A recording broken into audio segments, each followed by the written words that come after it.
The New Orleans Saints head for Tulane University and play in front of their biggest crowd yet during this preseason training camp. Hi again, everybody. With John DeShazier, I'm Sean Kelly.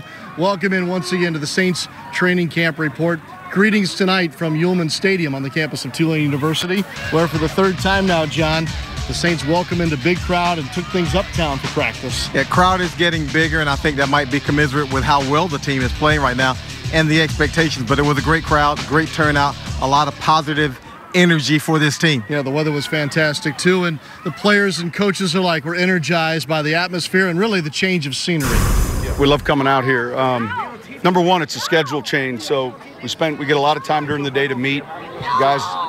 Go through a lot of recovery circuits, and with an evening practice, you seem to get a little bit more energy. The stadium here is perfect for it, and the weather held up. We got it in. They definitely bring, some energy to practice, some energy to the stadium, and that's always good in training camp when you can, get a little bit extra boost of energy, competing against each other every day, hitting each other every day, being able to play under the lights, something like high school football, with our fans. It's always enjoyable for all the guys to be able to come out here to Tulane, and we did it at Mandeville a couple years ago, so it's always a good time when we get to do this. During camp, man, you have the same schedule every single day, and it's a grind. It's a grind mentally and it's a grind physically. So anytime you get a chance to get a change of environment, change of scenery, brings a little more energy, and you saw that with the competition. The Saints practiced in helmet and shoulder pad shorts as well, but they were just as competitive as we've seen here over the last 3, 4, 5 days of camp, John. Yeah, I think these guys are getting more and more competitive, if you ask me. The days go by, and yeah, they're probably tired of seeing each other, talking a lot of smack, not just on the field, but I'm sure in the locker room and in the cafeteria and anywhere else they see each other. So yeah, it's getting a lot more competitive. This practice tonight starts game week, really, for preseason game number 1. John, you can tell in a lot of ways they're ready to play somebody else. Yeah, they're probably sick of seeing each other by now because they hadn't gone against anybody else since January in the playoffs. It's only been Saints on Saints. But they're probably sick of seeing each other. They're going to be really happy to see Jacksonville. No matter how many reps you get, you just want to get something going against somebody else. The most entertaining part of practice came late during the 2-minute offense/defense.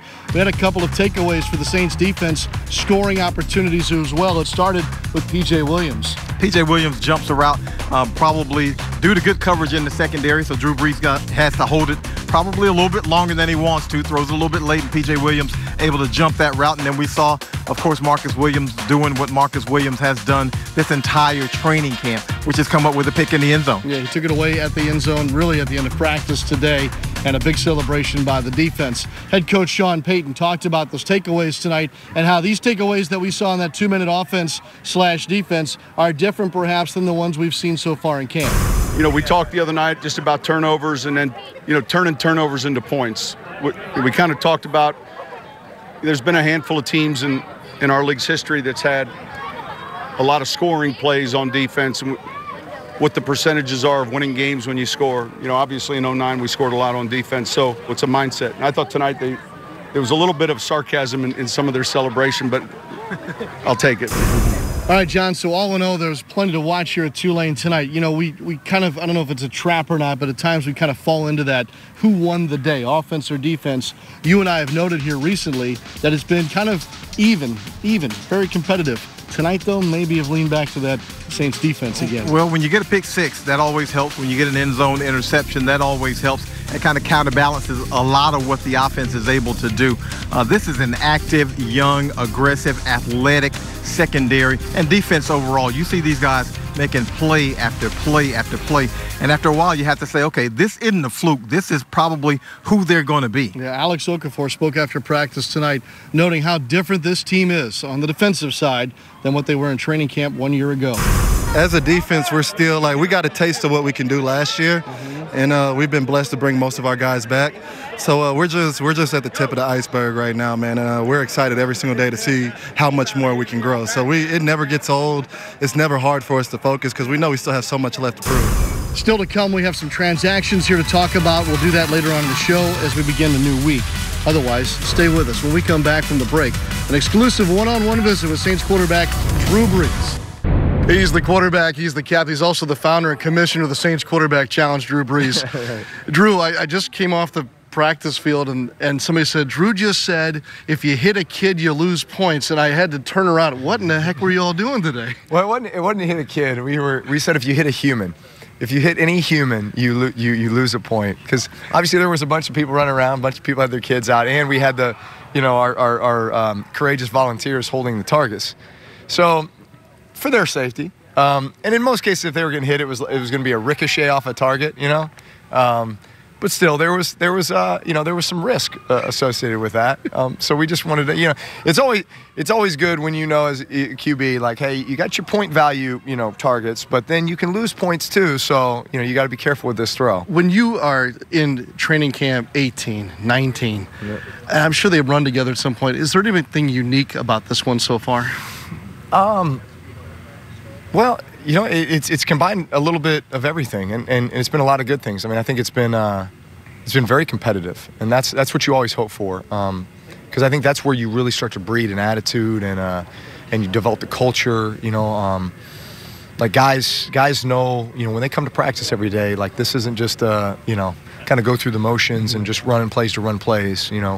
You want to try to establish as many situations as you can. You want to try to stress yourself, like stress position groups in different in ways that they know they've got to step up and make plays, and it just I think that just fosters a lot of trust and confidence, and as you come together as a team and as an offense and a defense. So there's that element.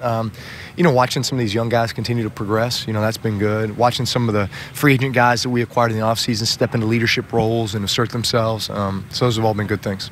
What would you say to fans as to how they should watch NFL or specifically Saints preseason games to kind of get the most enjoyment out of it, to understand what they're all about?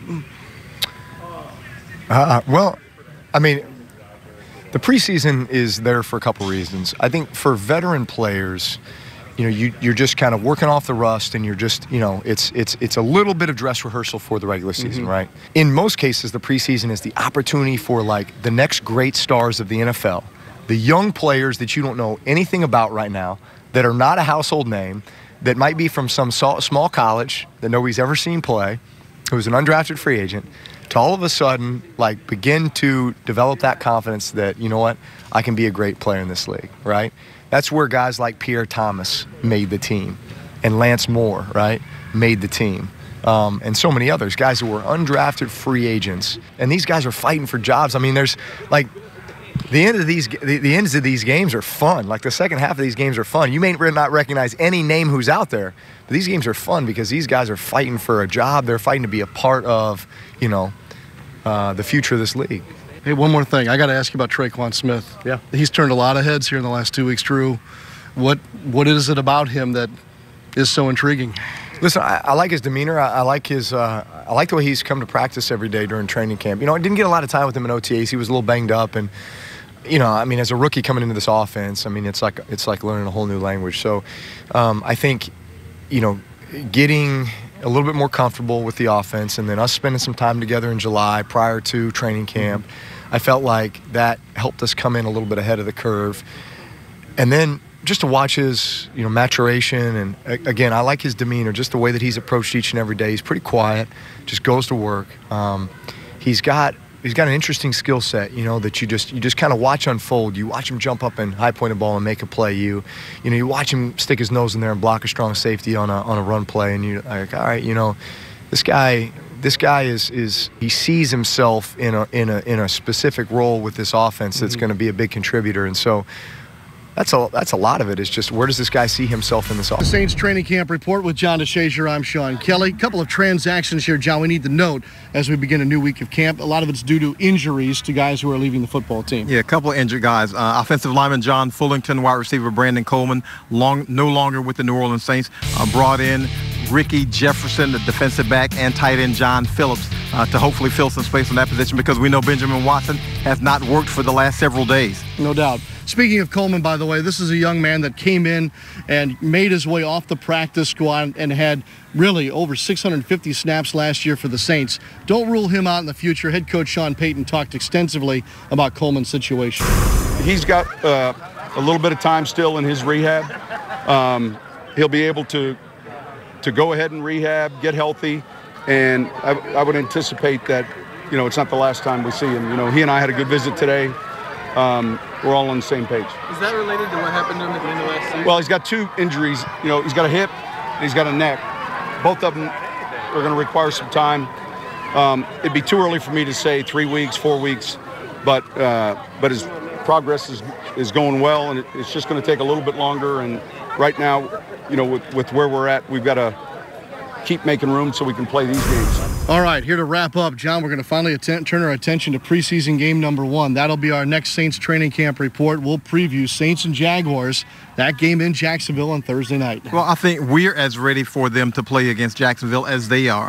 You're anxious to see what they can do against another team. Now, we know it's going to be pretty vanilla. They're not going to necessarily game plan to win a game against the Jacksonville Jaguars. They're going to be working mostly on what the Saints do best and hopefully refine some of those things. But still, you want to see them against some other competition. We'll hope that you'll join us for a preview of that preseason game here next on CST and the Saints Training Camp Report. Otherwise, that'll do it for us uptown in New Orleans as the Saints wrap up another practice here at Yulman Stadium.